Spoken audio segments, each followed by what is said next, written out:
We are back, baby. Football is back. Got the NFL primetime music. That's how we know that football and NFL football is back. Welcome to another episode of Depot's Den. I am your host, as always, Evan DiPasquale, and we are going to have a good time today. We are starting off week one, is just wrapping up in about a little over a half hour. The NFL season, week one, will officially be over, but I wanted to make sure we got started back in the loop of things, and we're going to talk obviously some football, and then eventually in the next month or so we'll get into talking some hockey. But first off, wow, what a great week one. If you're a Bills fan or just a football fan and you didn't love that game, I think that was a great game.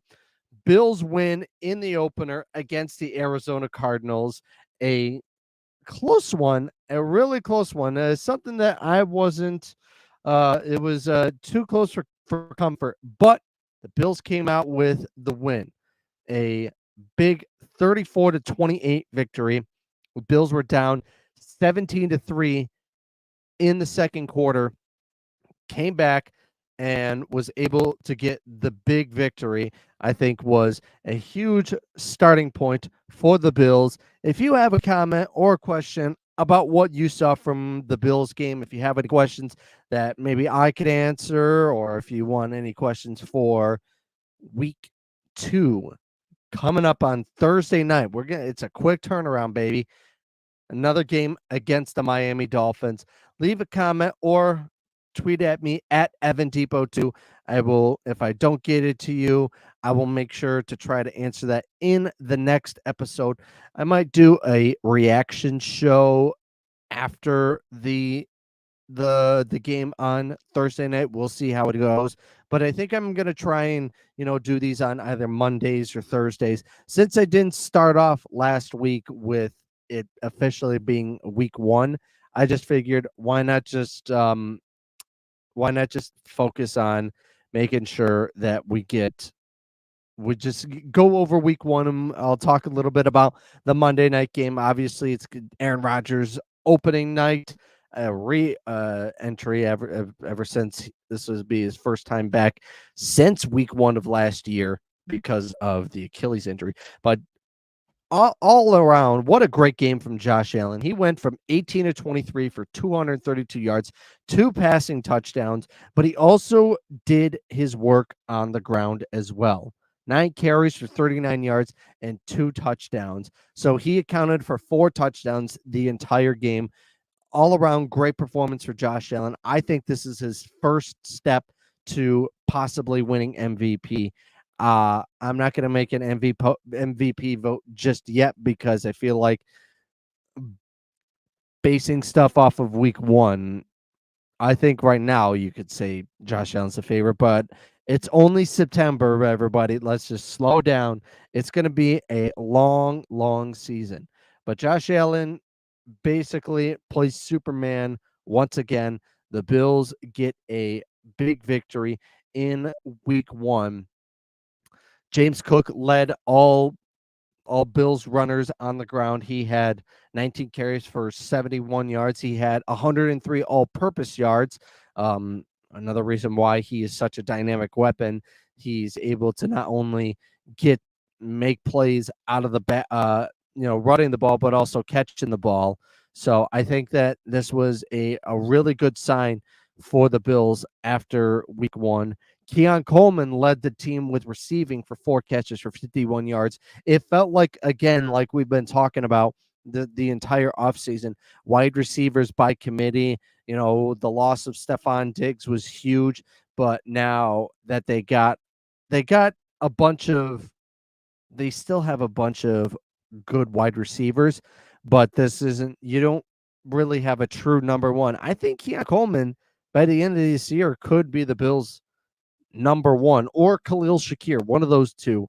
Coleman making just a great catch to start the game off, like early in the late in the first half, as the Bills are driving to score that first touchdown. He basically boxes out the defender and and that's why he's so good, is that he has the ability to make an incredible catch and use his basketball rebounding skills and boxing out the cornerback and making a great catch.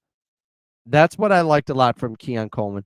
I think for all Bills fans, let's stop with the thought of, oh, we traded with the Chiefs for James Worthy. I think we need to stop that because, yeah, Worthy had 2 touchdowns and Keon Coleman had none, but I still believe that even with the Xavier Worthy having the 2 touchdowns, you look at it and those are probably some of the easiest touchdowns you're ever going to get. He got it on a run. Now, credit, I know he's fast. I get it. I know he's fast. But he basically had a sea of blockers and basically could just walk into the end zone. And then the other touchdown he had was on a blown coverage.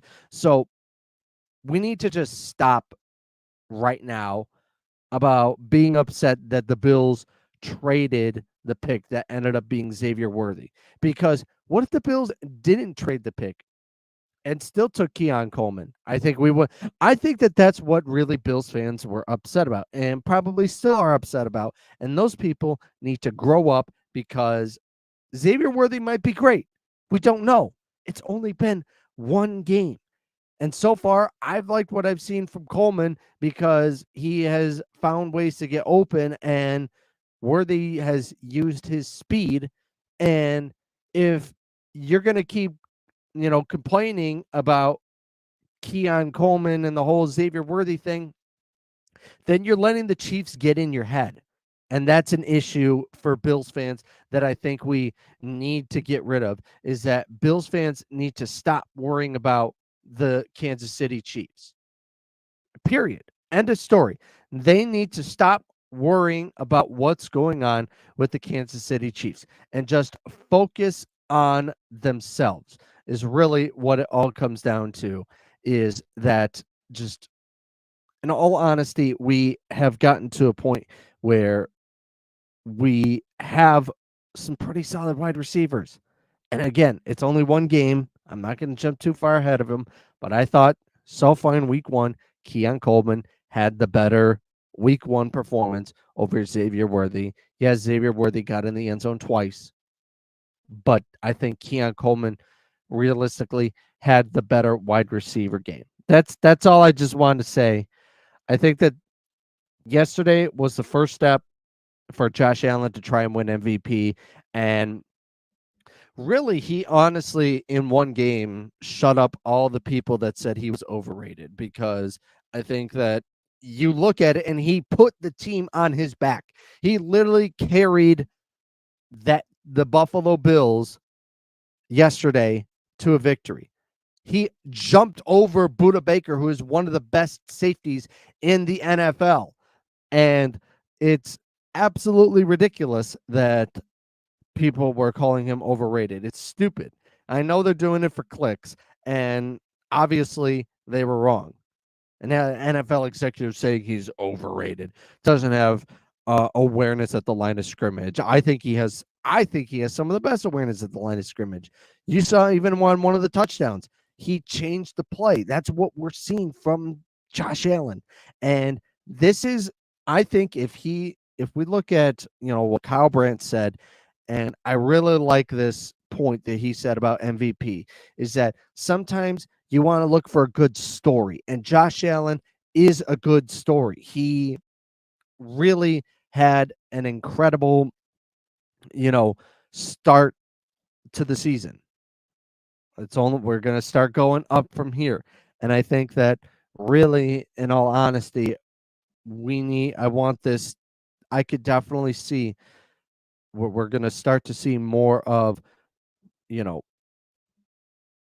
Josh Allen being really just his best self.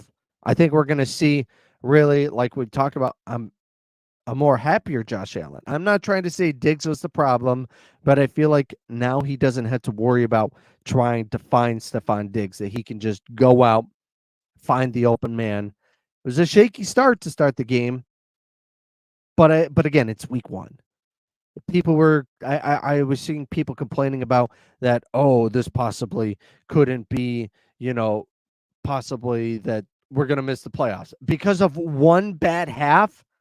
One bad half. Honestly, I think that we are taking it a little bit too far with that. Oh, we're all of a sudden like gonna miss the playoffs because you know we don't like it just baffles me, honestly. It baffles me because what do we have to worry about? We have Josh Allen. Take it one day at a time. It's going to be a long season. It might be tough because there are going to be some games where the Bills are not the favorite. Like, for example, this week. They are not the favorite in Miami. They are a 1.5 point underdog. But we'll get to that later. But I want to get more into this game. I thought that I did notice that when we were talking about Josh Allen, if you did not hear, he did come down with a hand injury, and it looks like he's going to be okay, and he will play, which is the important thing. I think that what we'll see now, he might wear a glove on his it's on his left hand rather than his right hand, which is his throwing hand. I think that he'll probably be wearing a glove or maybe getting it wrapped up and then putting a glove on for a while. I think that it is a really good thing that Josh Allen is going to be able to play, but a big loss is going to be with being without Taron Johnson for this game. Now, he did go down in the first drive with a forearm injury and was questionable to return and end up not returning. Hopeful that he could be able to play, but according to head coach Sean McDermott, it sounds like he's not going to be able to play, and that's going to be a big loss. Now you got arguably your best player in the secondary gone for this week against a team that loves to throw the ball, that has Tyreek Hill. I think that as if we're looking at it from a Bills fan perspective, that's going to be the important thing is how are you going to replace Taron Johnson? You really can't replace him, but can you find a way to stay afloat without your best cornerback, a nickel corner? And I think that Cam Lewis and Jamarcus Ingram are going to do a good job with it. I mean, they played pretty well going into the second half. They looked a lot better afterwards, and I think that I think that's something that's really going to be interesting to see going into next week. It was a rocky first half. You had the turnover, you had a penalty that moved the Bills back 15 yards. I think that that's going to be something to keep an eye out for, is just, I think that we are going to want to make sure that, we focus on making sure that you limit the turnovers, especially on that first turnover. Nobody was getting open. And, I'm not going to put that on Josh Allen. That was a great tackle. He got his arm, and got the ball out. But no interceptions. I think that was really big. We didn't see any of the sugar high Josh that prone to try and, win the game himself. So, and we can't have a penalty that wiped out a touchdown, moved the Bills back 15 yards, and then they end up having to kick a field goal. That's just unacceptable. I know O'Cyrus Torrence had that face mask penalty on a Josh Allen touchdown run. It just can't happen.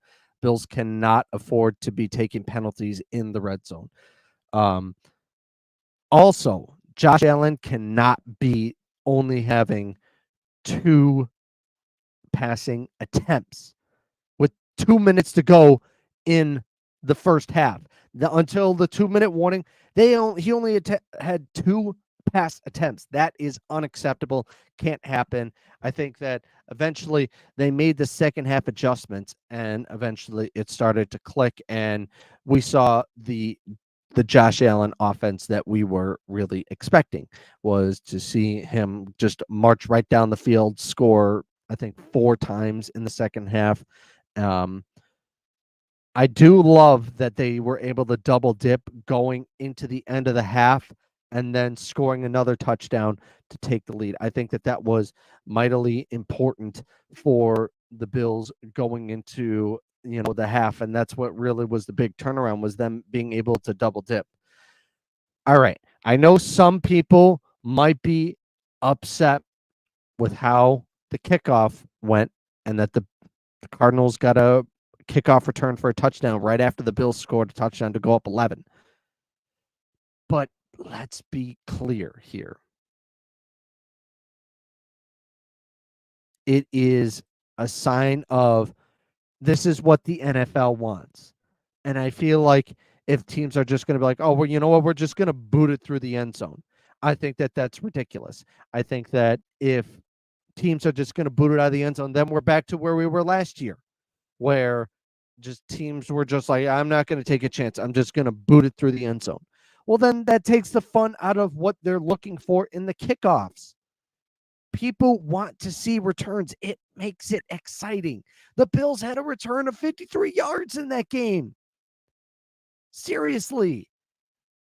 I want to see kickoffs. I don't want to see it get to a point where it's like we're not.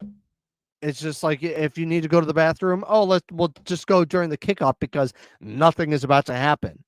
And if people are going to think that if they should just boot it out of the end zone, then what I think the NFL should do is now, just if you boot it out of the end zone, boot the ball up to the 35 or the 40-yard line.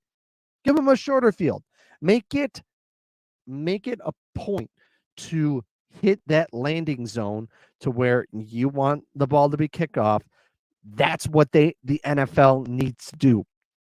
They can't be having boring kickoffs, because that's what made them change this rule. I mean, yes, for player safety, but they also don't want to get rid of the kickoff, and they want it to be exciting. So in my opinion, I think that they need to make sure that still kick it in the landing zone. I like it. I even like the graphic that CBS put out, was like between the goal line and the 20. That's where, like the landing zone is. I like that because it's kind of new for everybody. So we don't really have a good understanding of what to expect. But it just bothered me so much that you really can't get to a point where we need to get off of this right now. If you want to kick it through the end zones, all right, then just get rid of the kickoffs then. Plain and simple, just get rid of kickoffs. It's ridiculous, because then, like, if we're just going to keep booting it through the end zones, then we're just going to be back to where we were last year, in all seriousness. And I think that fans kind of want to see kickoff returns. It's exciting. It's exciting to see kickoff returns, and especially when they go back for a touchdown. I think people, even though it happened to the Bills, I'm not bummed about it. I'm not bummed at the fact that they ended up giving up a kickoff return, because that's what the NFL wants. I'll leave it at that. If you have any questions or comments, leave a comment about the Bills, what you thought of the game. I'll do my best to see them. If I don't, then I'll just make sure to do it for my next episode of Depot's Den. Having a lot of fun here. I'm glad to be back. If you have any questions about how you're feeling for next week, I think we're gonna be all right. So I see some people on Facebook. Lynn was asking, what are they saying about Josh? So yeah, Josh Allen will play on uh on Thursday. I believe my explanation would guess he's going to just wear a glove for a while, and also this extended plus bye week is going to be helpful because the Bills play on Thursday, then they don't play till next Monday. So that's an even extended bye week. So I would even expect maybe, unless Taron Johnson's week to week, then I wouldn't say anything. But we could see Taron Johnson back as we could see Taron Johnson back for the Jacksonville game in week 3. It was great to see Von Miller finally get back into what he used to be. Got a sack, especially on a crucial third down. That's something for a while that we've been wanting to know about is Von Miller going to be the same? Now, he didn't have he didn't have 4 sacks or whatever. How many? Greg Rousseau had 3, and I'll get to him in just a sec. But reality, looking at it, I think that we are happy with how Von Miller looked. He made a bull rush on a third down, which is what the Bills brought him in for, was to be the closer. And I think that that's going to be really important, is that he's going to help you close out games. And now I think that could be Greg Rousseau's job. 3 sacks, caused a fumble, which ended up leading to a short field and points for the Bills. I think that this could be Greg Rousseau's breakout year, and the Bills, they better sign him. They better sign him, because if he has possibly 10 to 15 sacks, making all pro, he could really, really stretch the market, and that could be a possibility. And I think that the Bills should keep Greg Rousseau around because of his potential, and he's just so good for this defensive line. And I don't know if Von Miller's going to be back next year, so Greg Rousseau is going to have to be the leader on the defensive end and on that defensive line. And I think that Greg Rousseau starting off against a mobile quarterback, getting 3 sacks, I think is good. One of them was like Kyler Murray run out of bounds. He happened to be the closest one, so they obviously credit him with the sack. Overall, I thought it was a very good first week. On a short week, I think that it'll be a shootout. But we'll talk about that game later. Let's go around the NFL. Obviously, the Bills weren't the only team that was playing. Tyreek Hill getting arrested before their matchup with Jacksonville was a little interesting. I don't know if it was like, I want to say a racial profiling, but that is something that you could look at it in that standpoint. I think that I think it could have gotten worse if it wasn't Tyreek Hill. And then eventually, he was eventually released, and then has that 80-yard touchdown and had the hands behind his back and handcuffs. I think that if people are thinking that he was trying to send a message, I think he was just trying to have a little bit of fun. And I think that that's okay for football, because you want to have fun. I mean, sometimes they nickname it the No Fun League. And so for it to happen, unfortunate for Tyreek Hill that he did end up having to get into that situation. But I'm glad that he was able to, have a good game. I hope he doesn't have a good game next week, but we'll get to that in a little bit. The Dolphins, they get a last-second field goal to win the game. The game could have been a blowout before the Tyreek Hill 80-yard touchdown. I mean, Travis Etienne was about to walk into the end zone, then the ball gets stripped from him. They were about to go up 24-7, and then the next play was the 80-yard touchdown, and it was a big game. All right, on to the next game. I am not going to talk about Tom Brady. I didn't really listen to how he did on the broadcast. I heard he did okay, or he was kind of meh when it came to how he looked for this game. But the situation going on in Cleveland with Deshaun Watson is not good. I am, if I'm a Browns fan, I'd be concerned because they have played better without him. And that's been a huge issue, is that they are not playing good enough to the point where, like, how are they going to be able to get through this with Deshaun Watson? Because they're locked up on him. It's not like that they can, move off of Deshaun Watson or cut him, because he got paid 230 million guaranteed. Now, if he ends up, leaving, then I totally see, their contracts, he's going to play throughout his contract, but they're not going to re-sign him. The Browns have been better off without Deshaun Watson. That's a problem.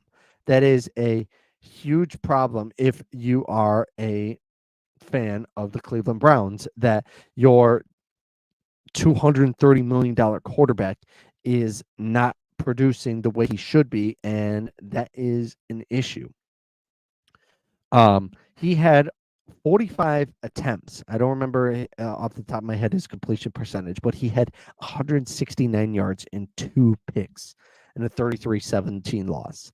That's not good. He did have a touchdown, but 2 interceptions is not good if you're Deshaun Watson. The Steelers, they did win, but the way they won, typical Steelers fashion. And I don't think that this is going to, you're not going to be able to win football games and get to the playoffs without getting in the end zone. And kicking 6 field goals is not going to win you football games, especially in the AFC North. And yeah, the Bengals had a thud. I think that they're probably going to be the second best team in the division, and they're going to be a wild card team. That's the way I look at it, really.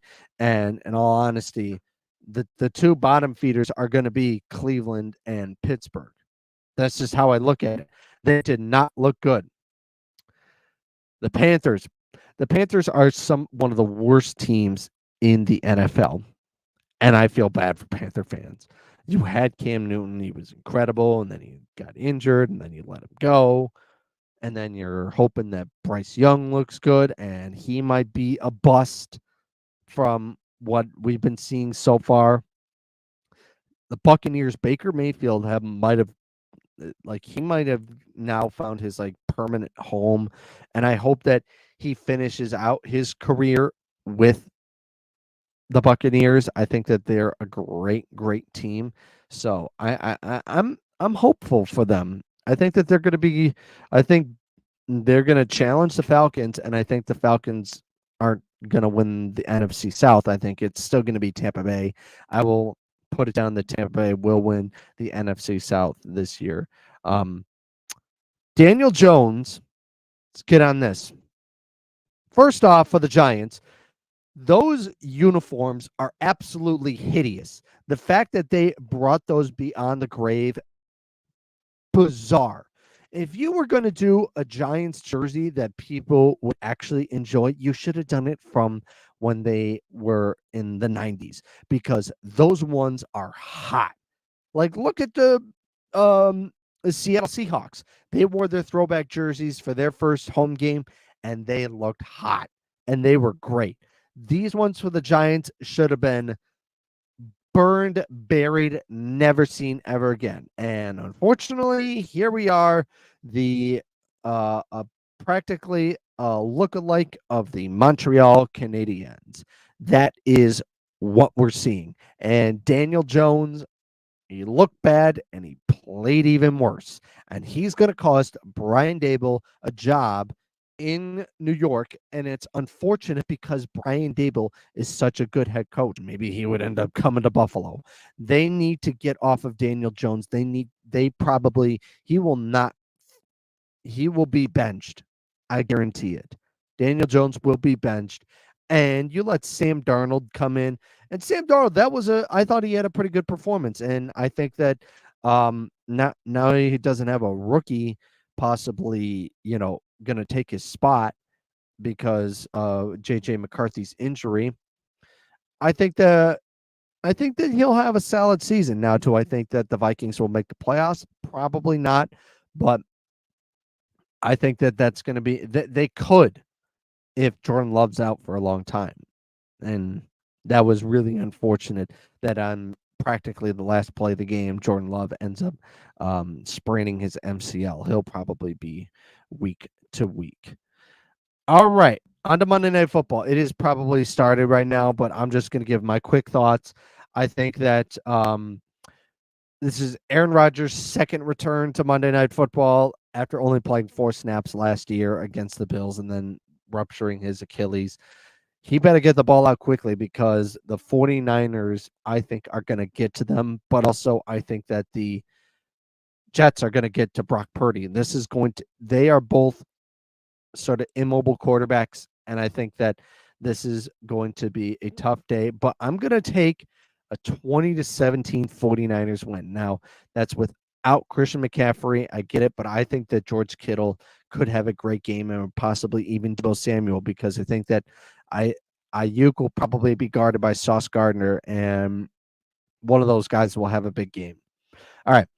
We'll get a real quick look down, and then I'll give you my picks for this week. Looking at the Bills-Dolphins game, I don't expect Tyreek Hill to have a big game because I feel like every time he's played the Bills in the regular season, he has not had a big game, but the loss of Taron Johnson could possibly change that. I see some more players making some splashes. You know, we didn't see much from Dalton Kincaid in week 1. Khalil Shakir, he had a acrobatic touchdown where he's like, you know, bending and reaching the ball over the end zone. I think that he's due for a big game, and I think he'll lead the Bills in receiving on Thursday. I think that the defense needs to stop the running game. I felt like they were a little soft on the running game, and I think that this is a team with speed, and they'll need to, you know, to be at their best if they want to beat the Dolphins. But Josh Allen has dominated the Miami Dolphins in his time. Only he's had 2 losses against the Dolphins. The Bills are going to go 2-0, and it's going to be a close one. I'm not really going to give you a score because I feel like I'm always really bad at scores, but I'm going to give a Bills win in this game. All right, now on to my pick. Football music in here. Want to get some NFL primetime music. Give it a little spice. My predictions for week 2. I'm picking the Cowboys over the Saints practically just because that the offense for the Dallas Cowboys is just going to be better for the Saints over the Saints, and they're going to win. I'm going to take an upset on this one. I'm going to pick the Buccaneers get a win on the road over the Detroit Lions. And another upset, I'm going to take the Indianapolis Colts over the Green Bay Packers. I feel like Jordan Love's not going to play this week because of MCL sprain. And so I'm going to pick the Indianapolis Colts to win this game. I have the Jets winning over the Tennessee Titans. I think that either way, I still feel like that the Jets are going to be fine, win or lose right now. I don't know exactly what the score is right now. For Monday Night Football, right now it is 3-0 San Francisco. We are in the first quarter.